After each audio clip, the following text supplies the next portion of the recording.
Welcome to Riddler Podcast. I'm your host, Michael Mendez, and today's edition we'll be talking about Captain America Civil War, our thoughts with it, and how it will do.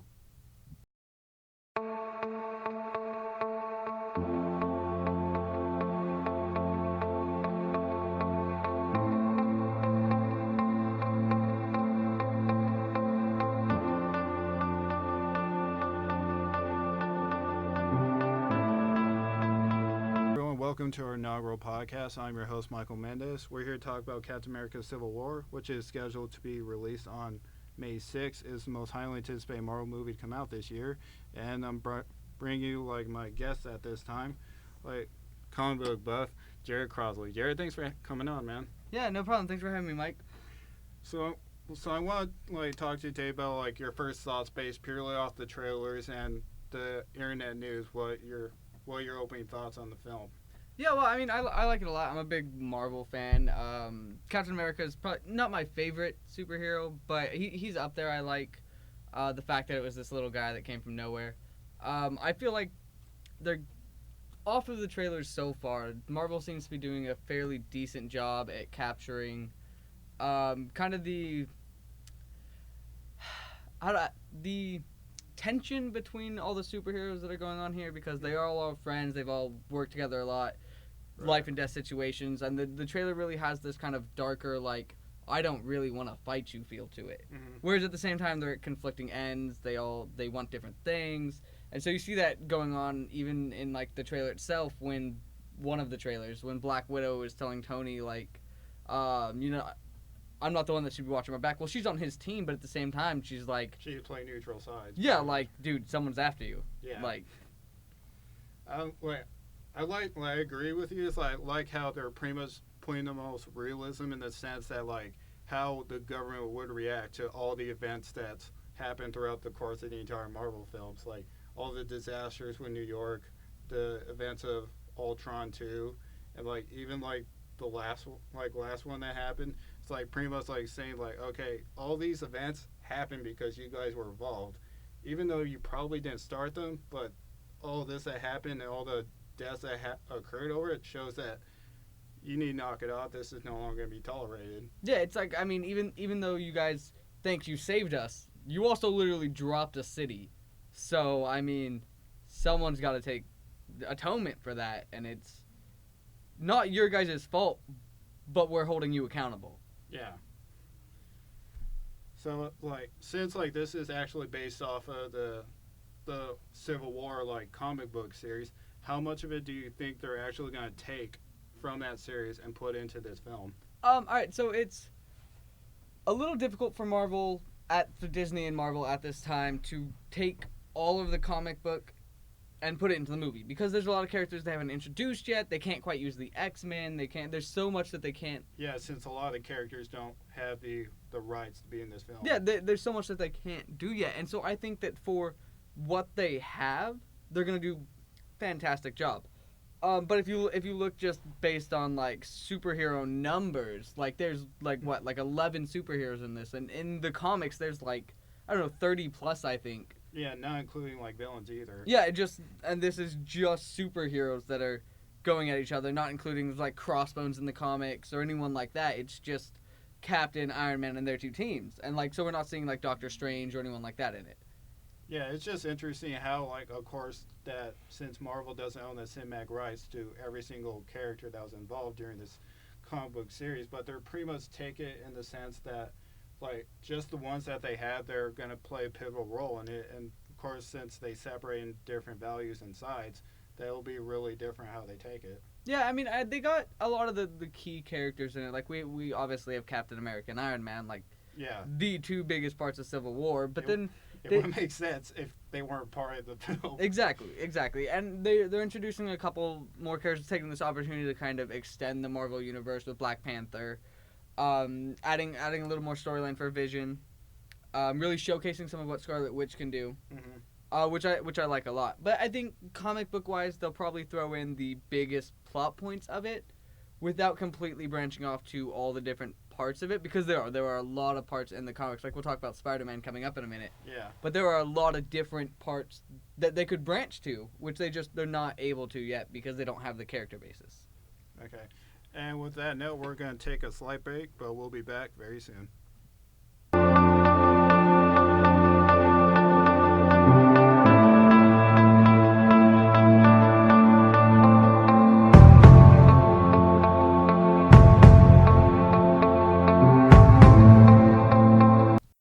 right, and we're back. And speaking of Spider-Man, he's like one of the most like newly like acquired like superheroes to be part of the cinematic universe, and he just barely got introduced into the trailer.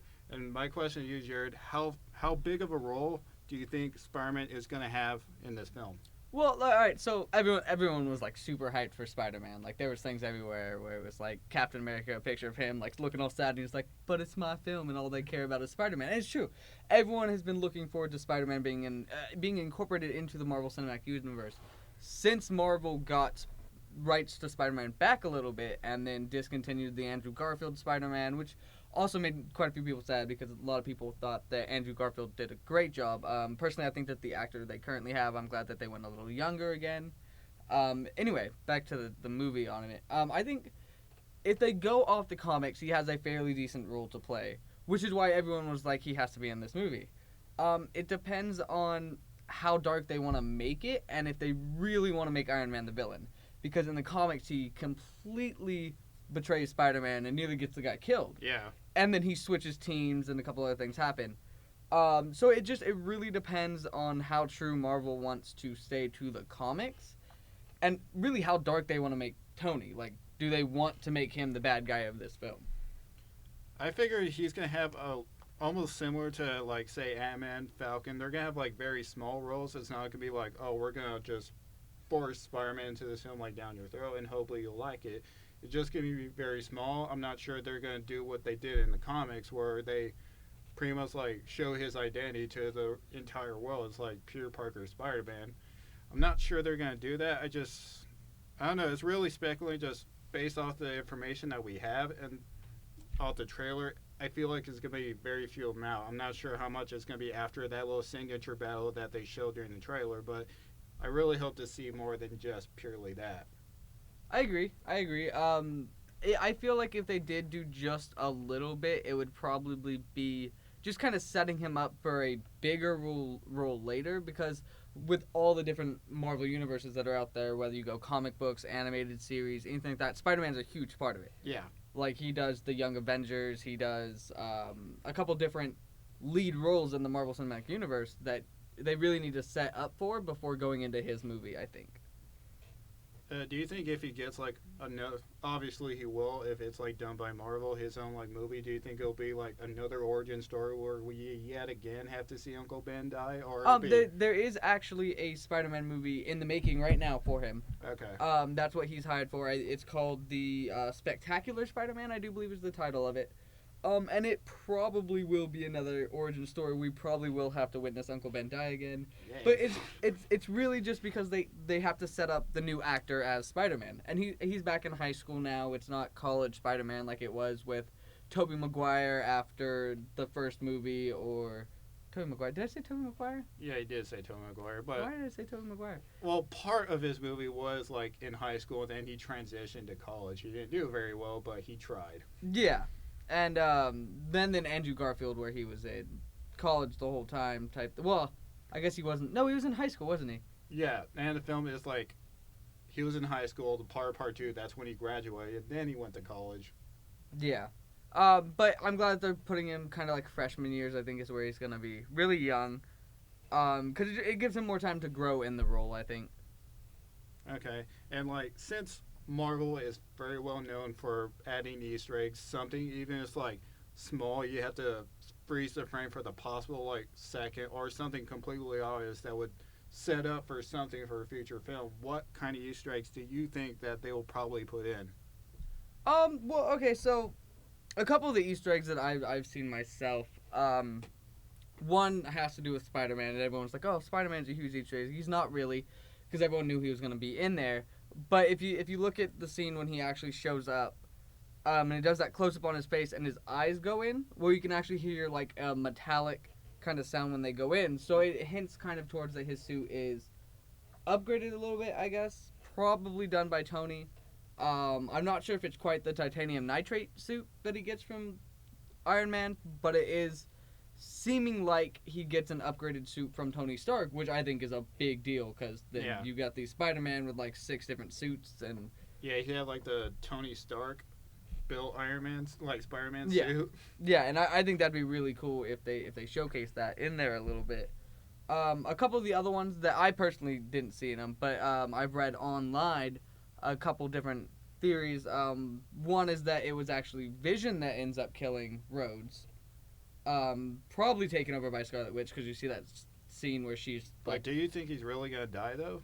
Well, it does seem like Rhodes is dead in the movie. Because I think like his suit is injured, that knocks him out completely. Because I don't think he's been in that suit for a long period of time where he gets like all the bumps that he suffered, like kind of like Iron Man did. Well, Rhodes has been War Machine / Iron Patriot for a very long time now. For I think cinematically going on like 6 or 7 years, something like that. He's been in the suit. Okay. I don't know because I know like the only person I know that's gonna be confirmed to be like pass away like in this movie is Agent Carter, because I think it's gonna happen in the beginning of the film where Cap goes to her funeral, because at this point he's still at the same age, but she aged like dramatically over time because she didn't freeze just like he did. And it's like she's like old in Winter Soldier, and by this time she would have passed away. And if they're going to go into what happened in the actual comics that resulted in Captain America's death, which I hope they do. Yeah. I do believe that I can't remember the actor's name, but Bucky Barnes, the guy who's playing him for the Winter Soldier, is signed on for a couple more movies. Whereas I don't think that Chris Evans, right? Yeah. Chris Evans is. I think he's only his contract is up in like one more movie or something. That's if, of course, like they kill him off now and then try to find some way to bring him back for either part 1 or both of the Infinity Wars movies. Doctor Strange. Yeah. Doctor Strange can do it. And his movie is coming up. Speaking of Doctor Strange, do you think like he's gonna have like something that's gonna like influence his mention at least, or possibly something that will bring out for Infinity Wars, like the last 2 Infinity Gems that hasn't been identified or revealed yet? Well, alright, so they're filming Doctor Strange right now, like the actual movie for it. Yeah. And so I don't know if he's gonna play any part in Civil War. It's possible that they might hint at him a little bit, like they did in Ultron for Black Panther, you know, talking about the King of Wakanda a little bit, where they got the vibranium and stuff. But I don't personally think that he's gonna really be in the movie at all. Like, they might maybe mention him once, like this, because he has been mentioned already before. Yeah. Because they mentioned him in Winter Soldier. It's like, oh, we're going after these people, for just in case they became a threat. It's like this guy, Doctor Strange. Yeah, they mentioned his character, and so it's just they've hinted at all these different superheroes that I guess now they could hint at a little stronger. Mm-hmm. But I feel like for the most part, they're just going to centralize around who's in this movie and kind of just make the focus these characters to try to make you, I think, connect with them better. Okay. And so, pretty much basically with all this to account, how well, like this, I read that this is going to be like their longest film to date, like lengthwise. How do you feel like that this is going to like fare with fans? Do you think it's going to be good? Do you think it's going to be better than like Batman versus Superman, even though it's a different comic book brand? Even though they gave a lot of like criticism, like film-wise, do you think this is going to be better? Alright, so that's a whole nother ball game, because to me, Batman vs. Superman wasn't a terrible movie, and for anyone who hasn't seen it, I'm not going to spoil it for you, but I feel like it's very slow in the beginning. Yeah. Whereas I don't think that they're going to go... I'm not sure what their build-up on this, because the trailer, I'm not sure quite the chronological order that all of it is. Mm-hmm. Like, you can hint at some of it, guess at some of it, but so far it seems like it's fairly decently fast-paced with it all. Like, there's something that happens in the beginning that Captain mentions with Bucky where he's like, I don't do that anymore, and Cap's like, well, people think you did, and they're coming to kill you. And so you get these action scenes. I feel like they're going to be less spread out, but more action, plotline type thing. Staggered, I guess, instead of giant long build up and then this one final fight at the end. Yeah, because it seems like the film's gonna start with like there's like one little clip I saw on one of the trailers that had like explosion. I'm not sure that's like a UN meeting that like caused like the deaths of like thousands of people with Black Panther being a part of it, even though he didn't die in that tragedy. I feel like that's gonna be like the spark of the film, almost like the in the comics the Stanford University Possibly incident. what they feel like Bucky's responsible for. Yeah, it's he's the person that's responsible, even though we have no proof. But since it's recent history, yeah, it's your fault. Mm-hmm. Which is very much possible because I see Bucky Barnes as someone that they would blame for it, being that he was recently an assassin, and didn't end exactly on the best terms with, I guess, Shield, even though Shield's not really Shield anymore. Yeah. Whereas he still almost tried to kill Cap. He ends up saving him at the end, obviously, of Winter Soldier. But I feel like there's probably still a lot of negative attitude towards him, and so everyone sees him still as this villain. And so I don't see it being a stretch that they would blame him for that without really any solid evidence. Yeah. Although I'm sure that the movie's going to hint a little bit like, oh, it might have been Bucky. It might have been Bucky. Just to give you this kind of, like, doubt as his character starts building, I guess, through the movie. Mm-hmm. Where then you really get attached to him and you're like, he didn't do that. Yeah, because of course, like, just since the sides are divided, only Cap really does believe, since he's his friend, he knew him the longest. Like, yeah, I know in my heart he didn't do this. It's like, of course, Cap only wants to see, like, his point of... The best in people. Yeah, it's like, yeah, I'm pretty sure he did, and we have to take him down before this situation gets worse and more deaths occur because of him. And, of course, like, with Falcon being, like, pretty much buddy-buddy with Captain America, it's like, yeah, wherever you do, I'm on your side no matter what. Obviously, with the line where he says, well, we need to consider all our options because people who shoot at you usually end up shooting at me, too. Yeah. Where he's saying, like, no, I'm usually always there as well. So, I mean, I'm with you, but we should really think about this because bullets hurt me a lot more. Do you think there's, like, any point in this movie that will lead... Well, we all know it will. There's lead always... towards, like, Infinity Wars, exactly. Not just, like, oh, we're going to transfer over Doctor Strange or the Black Panther films. Like, something in this that will lead to the Infinity Wars, because those are the most highly anticipated 2 movies still to come out by Marvel, even though it's not this year. Well, I mean, obviously there's the stone in Vision's forehead. Yeah. And no one knows what's gonna happen with that. But there are still 2 gems unaccounted for. I believe it's Soul and Time, right? I do believe so. Okay. I can almost not for sure say, but with a decent amount of confidence say that one of the stones will probably be introduced in Doctor Strange, because that's like his thing, is all this like 10 rings and stuff like that. So it is possible that they'll introduce one of the Infinity Stones, or it's something along those lines. Maybe have Thanos make an appearance at the end, like he did at the end of like one Guardians. One to go or something. Yeah, something like that.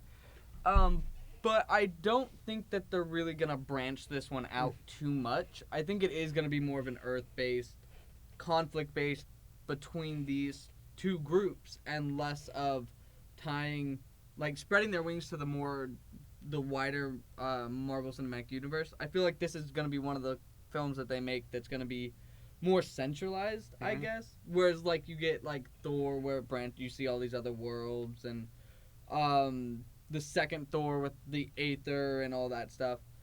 This one will be more just really focused on this conflict that's going on in the middle of these Avengers, and not just the Avengers, there's the other superheroes involved as well, but just this group that up until now has been so close, has been so tight, is now really falling apart. And I think that's what they're going to focus on. Like, since you kind of mentioned that, I kind of had, like, a little thought that all this will happen and Thanos is just watching it, in the sense that he's just watching, like, their teams, even though they were strong, they were unbeatable when they were together. It's like, now they're weak when they're apart. If there was ever time for me to strike, now's the time after all this. It's quite possible, and like I said, there's the one Infinity Gem that's still on Earth right now, because the other ones are locked up with the Collector or in the Nova headquarters. But there is still the one in Vision's forehead, and it is quite possible that Thanos will use this as a opening to really get that, because it's like, well, when are they going to be weak enough? Because, yes, Thanos is incredibly powerful. But as you've seen, like, these heroes when together can really take on anything. Yeah. So as they're split apart, it would really be a good opening for Thanos to come in and take the stone from Vision. All right, man. Any possible final thoughts like you want to address during this podcast? No, just go watch it like as soon as you can, and make sure you catch up on all the other Marvel films too, because Marvel hasn't made it to where you can't watch a movie without seeing the previous movies or whatnot. But it's really good to get the storyline and what's going on to build character, because these characters aren't just going to be built up in this movie. You get character points, you get plot points from all the other Captain America movies, all the other Iron Man movies, the Avengers, that you really, to really get this movie and to really feel this movie, need to watch. All right, man. Is there anything you want to tell like our audience that how they could possibly get a hold of you? I mean, Facebook, obviously, it's just Jared Crossley. My email, spreadtheflamestudios@gmail.com. Any questions, I guess, or if you just want to talk about the movie or any other Marvel movies, feel free to email me, add me on Facebook. All right, man. Well, thanks again for coming on, and hopefully we could do this again sometime. This was really fun. Yeah, anytime. All right, everyone, thanks for listening in, and we'll see you next time.